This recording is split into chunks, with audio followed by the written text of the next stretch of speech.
Hi, it's Chris Leach here again from Decisive Wargame Design. And today I want to look at a particular mechanic that applies to both Control to Catastrophe Caesar and Maximilian. And this is a somewhat controversial mechanic that uh, some people find a little jarring in the game, but it addresses a kind of a problem associated with gridded games. And this is, of course, the diagonal charge. The diagonal charge allows a unit, whether it's heavy infantry, any kind of infantry, or any type of mounted unit, frankly, again, any type of unit, to effectively combine 3 actions into one sweeping move. 1, 2, 3. And this actually puts them potentially, again, into contact with the opposing unit. Both units, in this particular case, become unformed. Now, this is a very dramatic move, and well, for cavalry, it might be something that you sort of think, okay, I can kind of get that. When heavy infantry do this, heavy infantry usually only get 1 action. It can seem a bit strange, but what is it representing? Well, in a normal, quote unquote, normal war game, if you have units that are opposed like this, we could imagine that in a normal game without a grid, you'd simply wheel and move in. Wheeling, in my world, wheeling, or frankly any move that's not straightforward, represents a challenge for large bodies of soldiers. And so in Control to Catastrophe, they would become unformed. And so what we're really having here is really kind of a somewhat shambolic contact between 2 units. But in a gridded game, we can't do that. We don't have contact in the corners. Now you might say, well, play a hex game. I don't like hexes. This is a gridded game. There's also another problem, given the movement rules in Control to Catastrophe. If you do anything that is not forward movement, your unit becomes unformed. And again, this fits into the design philosophy of the game. Moving forward is easy. So if we have a standoff like this with 2 units, both facing that same neutral square, that same empty square, and let's say it's the turquoise and blue unit here that is the active side, well, what is it going to do? Is it going to move and become unformed only for the enemy to charge it next turn with them becoming unformed? Well, that is crazy. Now, for a lot of games that use grids, their solution is to allow a unit, once it's completed its move or at any time in its turn, to turn for free. But as I say, that runs contrary to a basic design philosophy that I have about units of large numbers of soldiers, which is what these units represent. It's only 6 castings, but it might represent 500, 1,000 actual men. This simply doesn't sit well with me, that you can make these turning moves for free. And so the diagonal charge was born of wrestling with this situation, whereby, yes, it's the turquoise and yellow unit's turn. They can do a diagonal charge, and both units enter melee, and both are unformed under the assumption that it is, in fact, as I say, a rather disorganized wheeling into combat.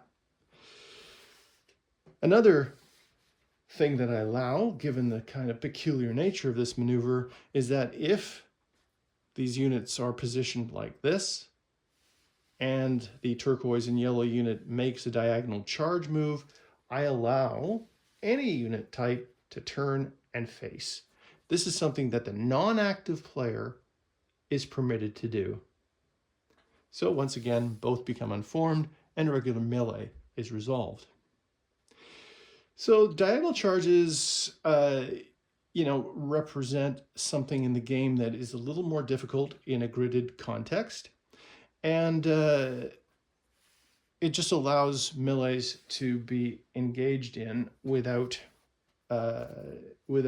too much complication.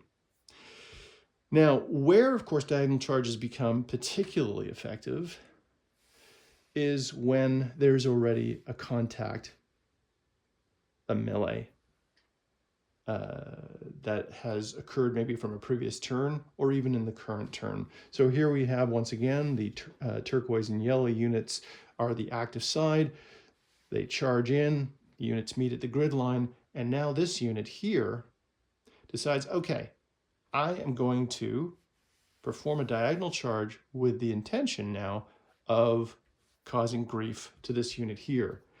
They do become unformed, so they lose all their plus modifiers except the double dice for the flank charge.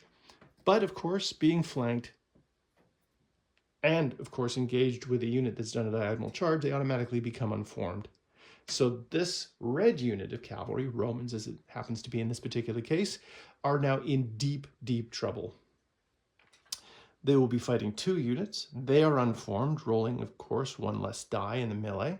They will lose whatever positive modifiers they might normally get, if they had any to lose.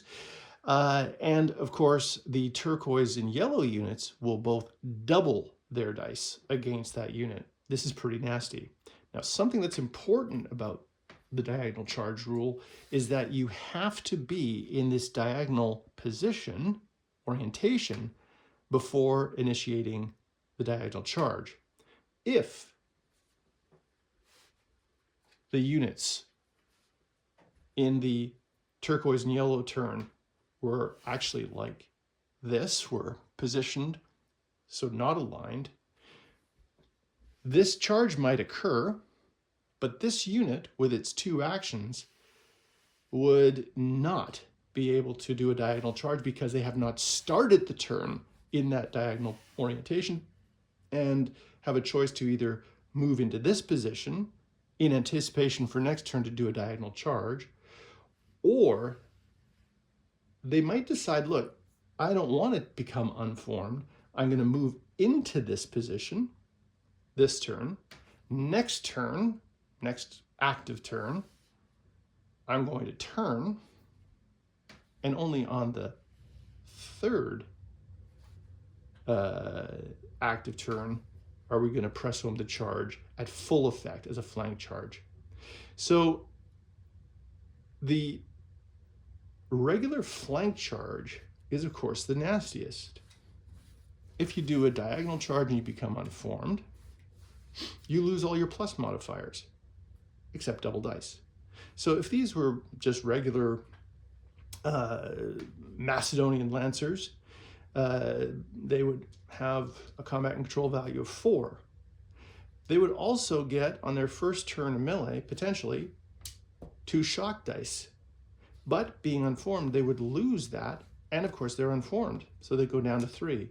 So for the flanking charge, they would get their 6 dice.